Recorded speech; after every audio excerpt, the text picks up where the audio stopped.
Rap and Reason podcast with Dr. Jeremy C. McCool and Earl Hopkins. We have a throwback review.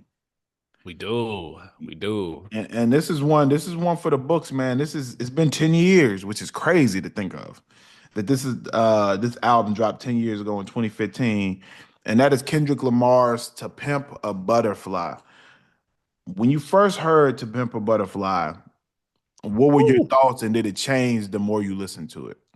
So every time like I think about this question, and I've thought about this often recently, obviously because of the book and other things, right? And so I'm like, where was I? What was I thinking, bro? I think how I view it is something that I haven't heard other people say that I'm around. I absolutely loved this album when I first heard it from the moment I heard it, bro. And I don't Mm, know what space I was in, mind you. 2015, I was 17 or 18. And it was my senior year of high school, and I was like, I played it every day, bro. I played it every day. It was a daily routine. It was a prerequisite for me.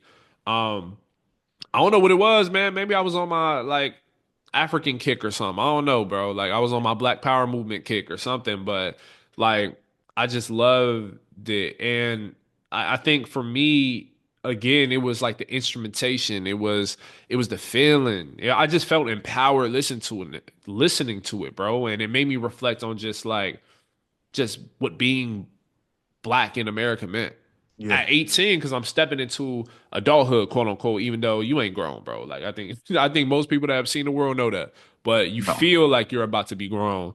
And so listen to this, man. It just and I had my first like racist encounter, like two around this time. It's Mm, probably earlier, but I think the one that really stood out to me was around this time because you realize you're not a kid anymore, right? And so people are going to look at you as a young teenager. They're going to look at you as a grown man anyway, right?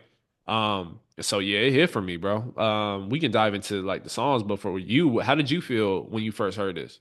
man, same thing, man. I loved the messaging when I first heard it because I definitely was on full conscious mode at that time in my life. So when it came out, the sound I would say caught me off guard because Mhm. of the album that preceded it.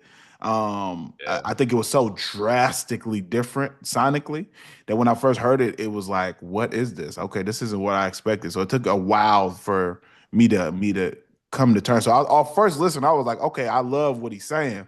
But the sound I didn't necessarily gravitate to it to the second listen. So then when I played it back maybe like a month later, I was like, oh, this is, and when I heard it in a different setting, I was like, oh no, this is different. And I'm somebody who loves funk music. Like me and my mom have went to go see George Clinton in Parliament. Like I rock with funk music. I think funk music is probably the genre of music that is the most downplayed that doesn't get the credit that it deserves. Like that not that at that all. era of music is probably there's some of the greatest music ever to me that's been created during that segment of music or that's been inspired by that era of music. Yeah, And I don't even think we don't get hip hop without funk. So absolutely not.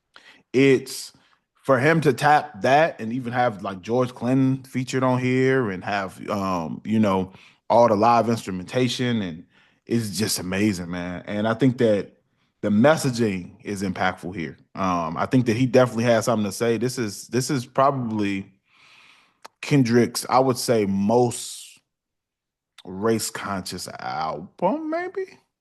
That's hard to say. Kendrick got a lot of conscious music. I would say as a full project. I would say I might lean there. I might lean there too because of course, there's always been elements in his music. I think Damn had a lot of like Damn. race, Oh yeah, that's true. but I think this was the most outright because like this was inspired from a trip to South Africa where he's looking at Nelson Mandela's prison cell and things like that. So he was trying to tap in to like how it feels being just black in the world, but being black in Compton all the way to Senegal, as he said on the album. So yeah, man, like I feel like this was the most race driven or focused. And songs like Wesley's Theory, like to cap off this album with that, with George Clinton, with Thundercats, like Man. instru- instrumentation and genius, bro. Like that set it off for me. And then like you go into like King Kunta. I know people that like King Kunta way more than I do, but it's a good song. It's a good record. But Institutionalized, bro.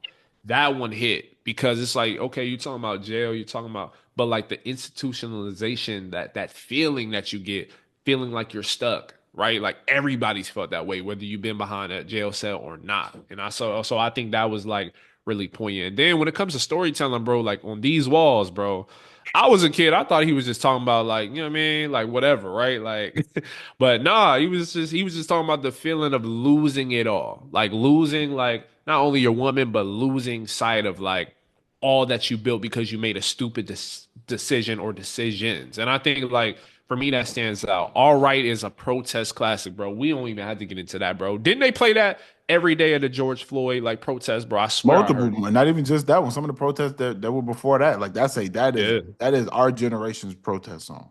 Absolutely. Absolutely. Hood politics, talking about gang culture and just other elements and how gang culture in LA is not too far distant from gang culture or politics, the political world in DC, right? And so to draw those parallels, bro, it takes a special talent to do that. And Kendrick is one of those, Cole is one of those.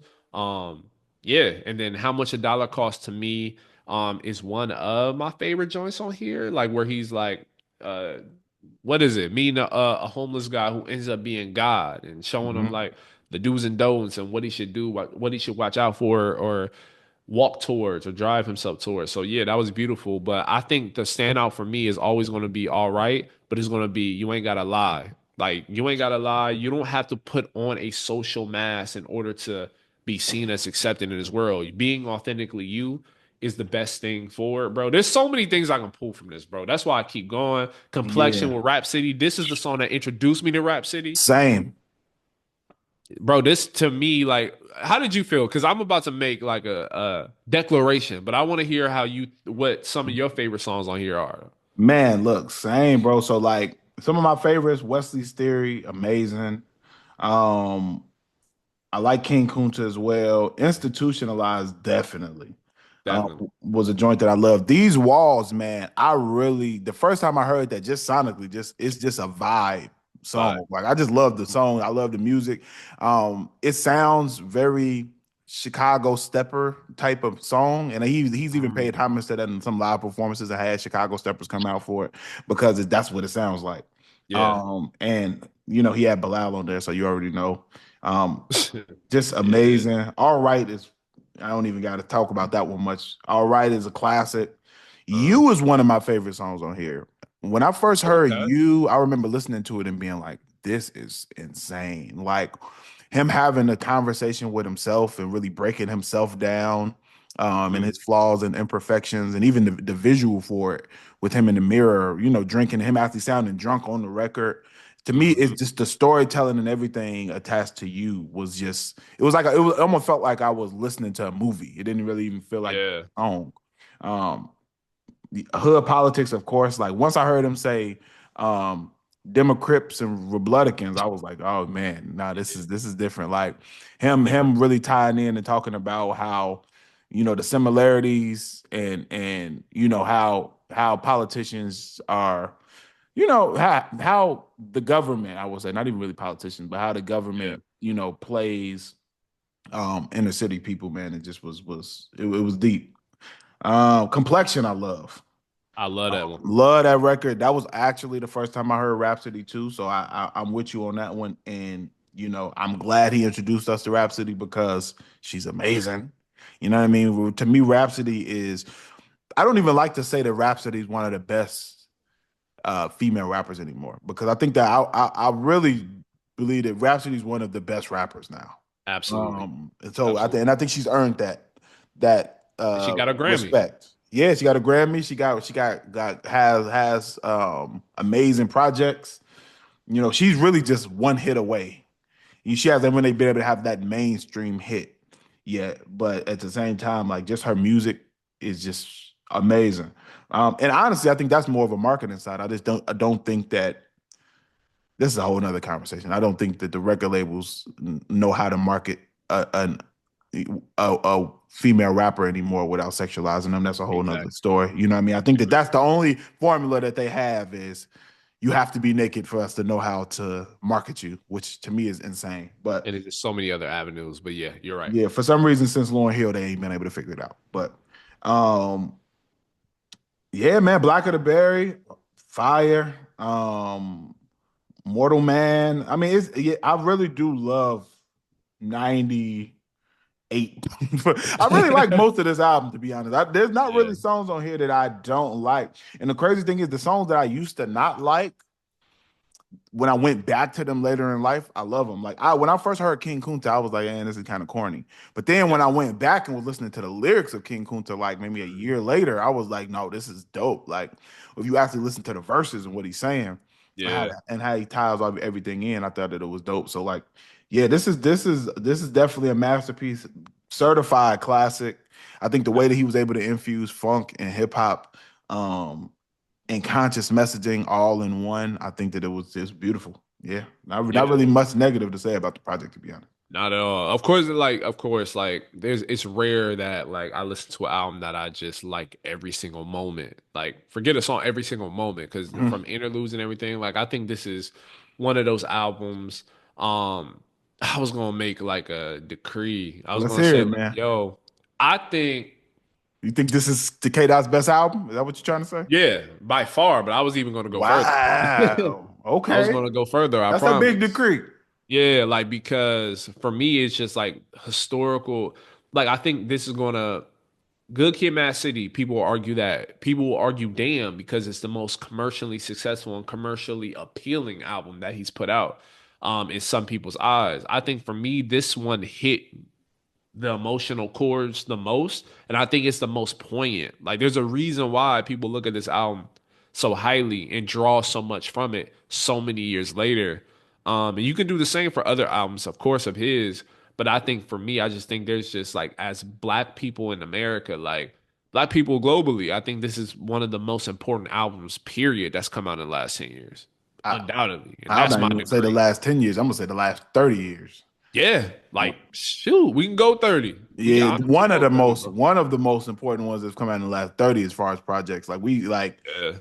definitely the last 20. Yeah. Definitely. The 2000s Yeah. definitely one of the most important. And that's a big one. And this is hard for me to do with Kendrick's music. I think I'm still leaning Damn. I got to go back and listen to Yeah. maybe back to back. To Mm. me, Damn is just it's just perfect. It is though. It is. To me, It Damn is just it's is, bro. perfect, and he's able to he tackles so much in Damn. Yeah. To me, like when I first heard the song Fear on Damn and heard the fact like him actually like really just documenting all of the fear he's ever felt since adolescence all the way into adulthood, and was just listening to it and just was like, yo, who would think to make a song like this? Like, you know Literally. what I mean? And so I don't know. I gotta go back, but I can get there's the his top three to me, it's hard to pull which one. Like Good Yeah. Kid, Damn, and To Pimp a Butterfly are all so perfect that it's hard to decide which one is better. It really depend to me. It depends on how I feel, to be honest. Yeah. It's tough. I think I'm gonna always put To Pimp a Butterfly one, but for me, bro, it's hard deciding two. It's hard, bro. But like these three, your first three, this is like untouchable type of work. The only like artist that comes out in my mind, hip hop artist, is Kanye. When it comes to your first Your three, first three being this fire, yeah, that's the only one. knocking them out the park, bro. That's Come the only. Those are the only two. Those are the top two when it comes to first three releases that I can think of. Like this is In crazy, hip hop bro. history, yeah, you honestly, Yeah, where because it's every like like solo artists for sure. like a Nas, Illmatic, bro. That's an untouchable body of work. But I didn't like, and I really liked. What was the follow up? It was written. I like. It was written. And I actually think that's an underappreciated album. To be honest with I you, like, agree. It was written with yeah, I fire really because liked it. it was written was I gave you power and all that. Now, Come on, come on. What Nas, was after them? what's hold on? What's his third album? Nas Uh, discography. What was his third? Because I think his third one was the one that people didn't rock with. Let me look. He and went I think that's Illmatic. It was written and then Stillmatic. Stillmatic wasn't as good as the first two to me. wait, Stillmatic is third. I thought it was the one where he had like gold and everything. Oh, I am. I thought. you right. No, you're right. It's Nostradamus. Yikes! Nostradamus is cheeks, bro. For real, it's not as bad as people make it out to be, But like Nas was looked at as like a prodigy. So like for him to drop a Nostradamus after I Am or whenever it was, bro, was like, Hold what are on, you no, doing? no, no, no. I'm wrong. I'm wrong.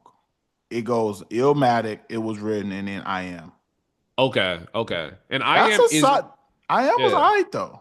It was alright because it had I know we not the biggest fans of him, but it's Hate Me Now with Diddy. And that one is a classic, bro. I think that's I Am. Yeah. Yeah, no, that's on I am. But yo, when it comes to Yeah, those two people, Ye and Kendrick, bro, when it comes to your first three, dog, that's hard to beat for anybody. yeah, no, those are like now that I can argue some people with. That one would be a good. Or maybe we had that discussion on the next podcast. On we could look through the Yeah, playlist of both of those and decide which one is which who has the best first three album run because I think that's a good conversation because it is. when you go college dropout, late registration, graduation, that's a lot too. That's a lot, bro. I don't know. That's tough, but yeah, this is a certified classic, bro. I think in time, maybe, maybe not. I won't be surprised if people look at this album to Pimp a Butterfly as they do. Maybe not an Illmatic, but maybe like I don't know. I don't know. A No, blue I or think so. something. I think people are going to revere this more and more as it ages because it's Yeah, aging very well. it is. Rap and Reason podcast with Dr. Jeremy C. McCool and Earl Hopkins.